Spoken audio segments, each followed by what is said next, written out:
Hello अस्सलाम वालेकुम दोस्तों, जैसे कि मैं हूं आपके रेहान बलोच। आप देख रहे हैं वीडियोस 4 के। तो आपने अभी तक मेरा चैनल सब्सक्राइब नहीं किया तो प्लीज़ सब्सक्राइब कर दो और साथ में बेल आइकन को भी जरूर दबाएं। दोस्तों, जैसे कि सोशल मीडिया पर लॉन्ग मार्च से मुतालिक ऐसी कई वीडियोस और तस्वीरें आ रही है जो कि सबकी तवज्जो हासिल कर रही है। दोस्तों, टाइम कुछ ऐसे ही होते हैं जो कि हैरत का भी बास बन रही है। दोस्तों, हमारे उर्दू व्यूज़ 4 के इस खबर में आपको इसी हवाले से बताते हुए चलते हैं। तो चलिए दोस्तों, वीडियो भी दिखाएंगे और वीडियो के बारे में फिर मज़ीद बताएंगे। तो चलिए दोस्तों, वीडियो को स्टार्ट करते हैं। दोस्तों, जैसे कि सोशल मीडिया पर एक वीडियो काफ़ी वायरल है जिसमें नौजवान वैन के ऊपर मौजूद है और इबादत भी कर रहा है। दोस्तों, वीडियो में देखा जा सकता है कि मुसाफिर वैन के ऊपर एक नौजवान मौजूद है जो कि नमाज अदा कर रहा है। दोस्तों, ऐसे दौरान वैन भी खड़ी है और दीगर लोग भी उस जानब तवज्जो दे रहे हैं। दोस्तों, तवज्जो दे रहे हैं।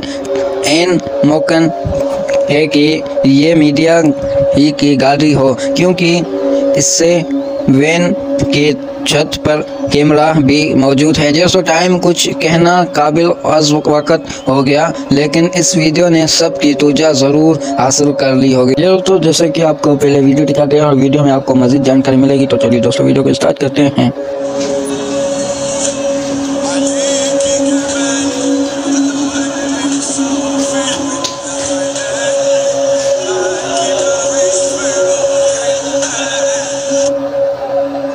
ये दोस्तों, जैसे कि मैं उम्मीद करता हूँ कि ये खूबसूरत मंजर आपने देख लिया और आपको पसंद भी आया होगा। तो आपने अभी तक मेरा चैनल सब्सक्राइब नहीं किया तो प्लीज़ सब्सक्राइब कर दे और साथ में बेल आइकन को भी जरूर दबाएं, जैसे कि नहीं आने वाली वीडियो आपके पास जल्द से जल्द पहुँच चुके। तो चलिए दोस्तों, इंशाल्लाह नेक्स्ट वीडियो में आपसे मुलाकात होगी।